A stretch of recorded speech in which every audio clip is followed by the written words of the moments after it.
بسم الله الرحمن الرحيم وما آتاكم الرسول فخذوه وما نهاكم عنه فانتهوا واتقوا الله إن الله شديد العقاب. وقال رسول الله صلى الله عليه وسلم المتمسك بسنتي عند فساد أمتي فله أجر شهيد أو كما قال رسول الله صلى الله عليه وسلم. আল্লাহ রাব্বুল আলামিন বনি আদমকে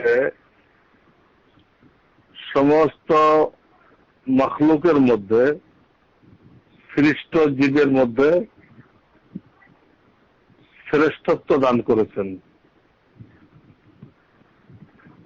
ফেরেশতার উপরে, জিন্নাতের উপরে, সমস্ত মখলুকের উপরে ফজিলত দান করেছেন মানুষকে, একটা শর্তের সাথে। সেটা হলো আল্লাহ রাব্বুল আলামিন যে নবী রসুল পাঠাইছেন,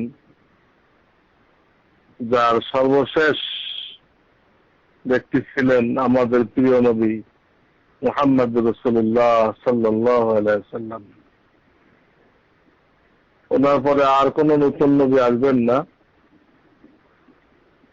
ঈসা আলাইহিস সালাম আসবেন, এসে উনি আমাদের নবীদের যে কিতাব কোরআন এবং তার যে সুন্নাহ এটা প্রচার করবেন। ওনার ইনজিলের কোনো কথা প্রচার করবেন না। মুসলমানদের একজন সদস্য হিসেবে উনি আসবেন। তো নবীদের ধারাবাহিকতা আমাদের নবীর উপরে শেষ হয়ে গেছে।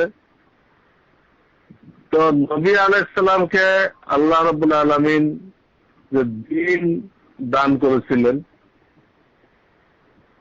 এই দ্বীন যদি কেউ মানতে পারে তাহলে সেই ব্যক্তি ফেরেশতার উপরে, জিন্নাতের উপরে, সবকিছুর উপরে, সমস্ত মখলুকের উপরে।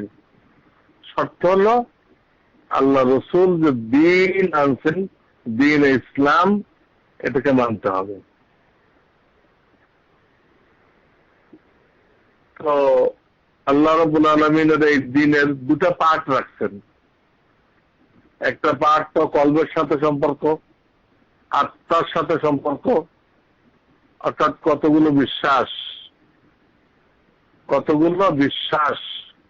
আমানতু বিল্লাহি ওয়া মালাইকাতিহি ওয়া কুতুবিহি ওয়া রুসুলিহি। এখানে 7টা পয়েন্ট আছে যা আমি কিতাবুল ঈমানের মধ্যে ব্যাখ্যা করেছি। এটা বারবার পড়ার দরকার। এই বিশ্বাসটার নাম হলো ঈমান। এইটুক যার সহি হয়ে গেল, ঈমান যার সঠিক হয়ে গেল, সেই লোকটার জন্য জান্নাত নিশ্চিত হয়ে গেল। তার আমল থাকুক বা না থাকুক, সে ঈমানের কারণে জান্নাতে যাবেই। পয়লা চান্সে না হলে দ্বিতীয় চান্সে যাবেই। ঈমান এত বড় সম্পদ, এটা অন্তরের বিশ্বাস, বদ্ধমূল বিশ্বাস। দুনিয়া উল্টায় যেতে পারে, তাকে এই বিশ্বাস থেকে হটানো যাবে না, কোন অবস্থা তাকে সরানো যাবে না। এরকম মজবুত বিশ্বাসকে ঈমান বলে। আর এর বিপরীত বিশ্বাসকে কুফর শিরক বলে। সঠিক বিশ্বাসকে ঈমান বলে, আর সঠিকটার উল্টাটাকে কুফর আর শিরক বলে। যার কোনো একটা যদি কেউ অবলম্বন করে, কোনো একটা, তাহলে ঈমান নষ্ট হয়ে যায়। সবগুলো বিশ্বাস করলে ঈমান হয়, ঈমানের সবগুলো পয়েন্ট বিশ্বাস করলে ঈমান হয়। কোনো একটা অবিশ্বাস করলে সে কাফের হয়ে যায়, মুশরিক হয়ে যায়, বেদিন হয়ে যায়। যেমন একটা লোক ইসলামের সমস্ত বিশ্বাস মানল, কিন্তু আমাদের নবী আলাইহিস সালামকে শেষ নবী মানল না। সে মনে করলো যে পাকিস্তানের কাদিয়ান শহরে আর একটা নবী আসছিল, নাউযুবিল্লাহি মিন যালিক। এই দেশে আরেকজন নবী মানল, তো তার সমস্ত ঈমান নষ্ট হয়ে গেছে। অথবা শিয়াদের মতো সে কি বিশ্বাস করলো যে আমাদের সামনে যে কোরআন আছে এটা অরিজিনাল না। অরিজিনাল কোরআন শরীফে তারা মনে করে, শিয়ারা মনে করে 17,000 আয়াত থাকতে হবে। এটা যে মনে করে তার ঈমান নেই, সে বেঈমান হয়ে গেল। কারণ কোরআন আল্লাহ নাযিল করেছেন, আল্লাহ এটাকে সংরক্ষণ করার দায়িত্ব নিয়েছেন। এইটা যদি অরিজিনাল কোরআন শরীফ না হয়, তাহলে আল্লাহ কি সংরক্ষণ করলেন, কোনটা দায়িত্ব নিলেন? এইভাবে বহু জিনিস আছে যে ঈমানের বিরুদ্ধে কোন একটা কথাকে বিশ্বাস করলে মানুষের ঈমান চলে যায়। কেউ কবর আযাবকে অস্বীকার করলো, কেউ ফেরেশতাকে অস্বীকার করলো, কেউ জিনকে অস্বীকার করলো। অনেক মানুষ জিন মানে না, অনেক মানুষ জিনকে মানে না। অথচ জিনরা কিভাবে মুসলমান হলো তাদের ঘটনাবলী নিয়ে কোরআনের আয়াত নাযিল হয়েছে। কোরআনের একটা সূরার নাম সূরাতুল জিন, সেখানে তারা চোখে দেখে না বলে এটাকে মানে না। তো যত নামাজ রোজা করুক, যত কালেমা পড়ুক, যত হজ করুক, তারা ঈমানদার হইতে পারবে না, তারা কাফের, তারা কোরআনকে অস্বীকার করছে। তো এটা হলো সবচেয়ে মৌলিক বিষয়, সবচেয়ে গুরুত্বপূর্ণ বিষয়, যে আমরা নিজের ঈমানকে সঠিক করে নিব এবং অন্যকে দাওয়াত দেওয়ার দ্বারা নিজের ঈমানকে মজবুত করে নিব এবং মৃত্যু পর্যন্ত ঈমানের উপরে কায়েম থাকবো। শুধু ঈমান আনলে হবে না, মৃত্যু পর্যন্ত কায়েম থাকতে হবে। এক সেকেন্ডের জন্য কেউ ধর্ম নিরপেক্ষ হইতে পারবে না, আমি ধর্মের পক্ষে না, যার যার ধর্ম তার কাছে, সব ধর্মই ঠিক, নাউযুবিল্লাহ। যে কথা বলে সব ধর্মই ঠিক, সেও বেঈমান হয়ে গেল। কারণ কোরআন বলতেছে একমাত্র ইসলাম আমার কাছে গ্রহণ হবে। কোরআন নাযিল হওয়ার পরে ইসলাম ছাড়া আর কোন ধর্ম আমাদের নিকটে গ্রহণযোগ্য না। আল্লাহ এই কথা বলার পরে সব ধর্মই ঠিক, তারাও যদি ঠিক মতো আমল করে তারাও স্বর্গে যাবে, এই কথা বলাটা এটা একটা কুফরি কথা, ঈমান নষ্ট হয়ে যায়। আমাদের সবচেয়ে গুরুত্বপূর্ণ দায়িত্ব, তার থেকে আর কোনো জরুরি কাজই নেই, সেটা হলো সহি ঈমানকে শিক্ষা করা, এবং সেটাকে দিলের মধ্যে বসানো এবং এটা দাওয়াত দিয়ে ঈমানকে মজবুত করা এবং মৃত্যু পর্যন্ত আমরণ ওই ঈমানের উপরে কায়েম থাকা, ওই বিশ্বাসের উপরে মৃত্যুবরণ করা। এক সেকেন্ডের জন্য যদি কেউ ঈমান থেকে আলাদা হয়ে যায়,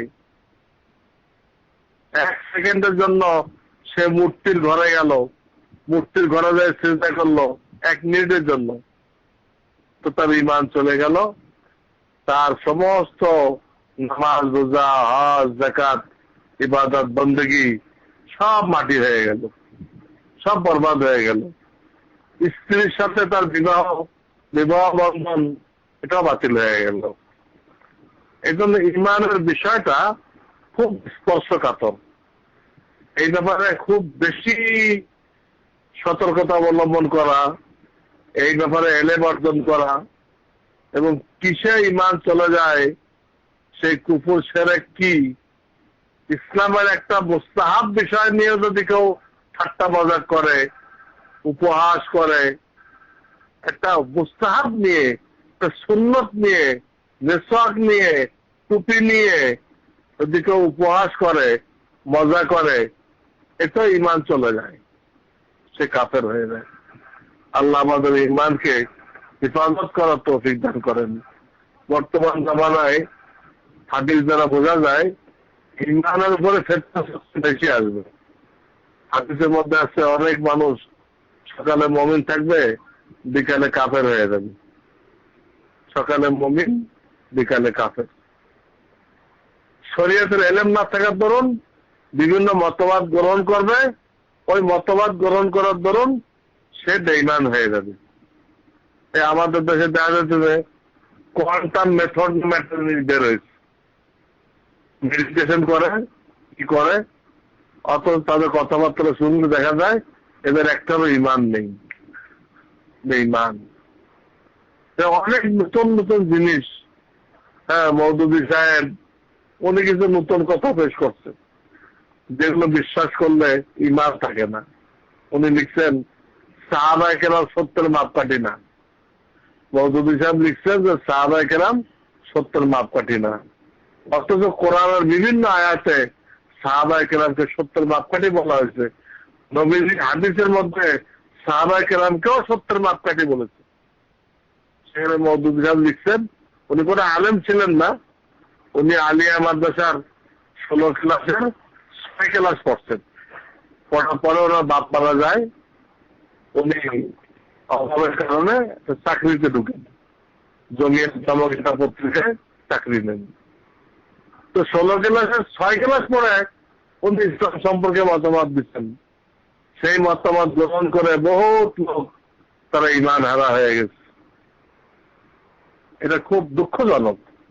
কবরে ইমানের পরীক্ষা হবে, সেখানে একবার ফেল করলে আর দ্বিতীয়বার পরীক্ষা দেওয়ার কোনো সুযোগ নেই। দুনিয়াতে একবার ফেল করলে আবার চান্স দেওয়া যায়, কিন্তু কবরে আর কোনো চান্স নেই। এই জন্য আজকে সবক এই ইমান নিয়ে, যে ইমান আমরা শিখতে চেষ্টা করি, ইমানের কিতাব থেকে প্রতিদিন অল্প অল্প করে তালিম করি, এবং আমরা আপোষে ইমানের বিষয়গুলো নিয়ে আলোচনা করি। এবং কিসে ইমান চলে যায়, কুফরি কালাম কাকে বলে, কোরআনের কোন বিধান নিয়ে আপত্তি করলে অনেকে বলে যে এই জামানায় কি পর্দা চলবে, এই জামানায় মহিলারা চাকরি না করলে হবে, এগুলো কোরআন অস্বীকার করা, এটা ইমান চলে যায়। তো এইগুলো আমরা জানার চেষ্টা করি, মানার চেষ্টা করি, অন্যকে দাওয়াত দিই। আল্লাহ তাআলা তৌফিক দিলে আর একদিন আমল সম্পর্কে আরো কিছু কথা বলা হবে। আজকে শুধু ইমান সম্পর্কে বলা হলো। আল্লাহ আমাদেরকে বুঝার, আমল করার, দাওয়াত দেওয়ার তৌফিক দান করেন। ওয়া আখিরু দাওয়ানা আনিল হামদুলিল্লাহি রাব্বিল আলামিন।